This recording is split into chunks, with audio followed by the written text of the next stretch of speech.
രൂപയ്ക്ക് മുകളിലുള്ള UPI ഇടപാടുകൾക്ക് fees ചുമത്താൻ ആലോചന. വാണിജ്യ ഇടപാടുകൾക്കാണ് ഫീസ് ചുമത്താൻ ആലോചിക്കുന്നത്. ഇതിനായുള്ള നിയമ ഭേദഗതി കേന്ദ്ര സർക്കാർ പാർലമെന്റിൽ അവതരിപ്പിച്ചു. ബി ബാലഗോപാൽ വിവരങ്ങളുമായി. ബാലു, 2000 രൂപയ്ക്ക് മുകളിലുള്ള ഇടപാടിന് ഫീസ് എന്ന് പറയുമ്പോൾ വലിയ രീതിയിൽ തന്നെ ബാധിക്കുന്ന ഒന്നാണ്. ഏത് രീതിയിലാണ് ഇതിനുള്ള നീക്കങ്ങൾ?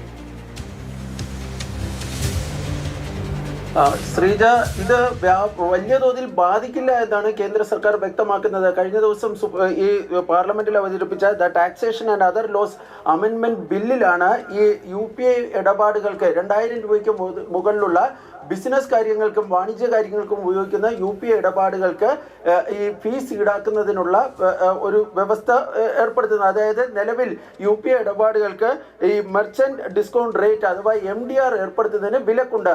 ഇനി മുതൽ ഈ 2000 രൂപയ്ക്ക് മുകളിലുള്ള ഈ ഇടപാടുകൾക്ക് വാണിജ്യ ഇടപാടുകൾക്ക് ഈ നിരക്ക് ഏർപ്പെടുത്താം എന്നാണ്. അതായത് മെർച്ചന്റ് ഡിസ്കൗണ്ട് റേറ്റ് ഏർപ്പെടുത്താം എന്നുള്ള ഒരു വ്യവസ്ഥയാണ് ഈ പുതിയ നിയമ ഭേദഗതിയിലുള്ളത്. പക്ഷേ ഈ നിയമ ഭേദഗതി എന്നു മുതൽ നടപ്പിലാക്കുമെന്ന് സർക്കാർ വ്യക്തമാക്കിയിട്ടില്ല. സർക്കാർ വൃത്തങ്ങളിൽ നിന്ന് ലഭിക്കുന്ന വിവരം അനുസരിച്ച് 0.2% മുതൽ 2.5% മുതൽ 0.4% വരെ ഫീസ് ഈടാക്കുന്നതിനുള്ള സാധ്യതയാണ് സർക്കാർ പരിശോധിക്കുന്നത്. പക്ഷേ ഇതിൽ വളരെ പ്രധാനപ്പെട്ട ഒരു കാര്യമുണ്ട്. രണ്ട് വ്യക്തികൾ തമ്മിൽ, അതായത് ഒരു വ്യക്തി മറ്റൊരു വ്യക്തിക്ക് നൽകുന്ന പണത്തിനൊന്നും ഇങ്ങനെ കൈമാറുന്ന UPI ഇടപാടുകൾക്കൊന്നും ഈ നിരക്ക് ബാധകം ആക്കാൻ സർക്കാർ ഉദ്ദേശിക്കുകയും ചെയ്തില്ല.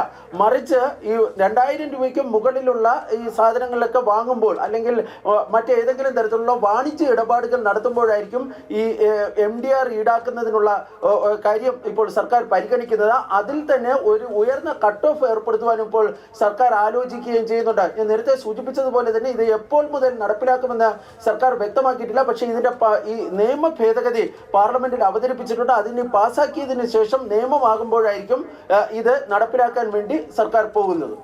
ശരി, നിയമ ഭേദഗതി പാർലമെന്റിൽ അവതരിപ്പിച്ചിരിക്കുകയാണ്. ബി ബാലഗോപാലാണ് വിവരങ്ങൾ നൽകിയത്.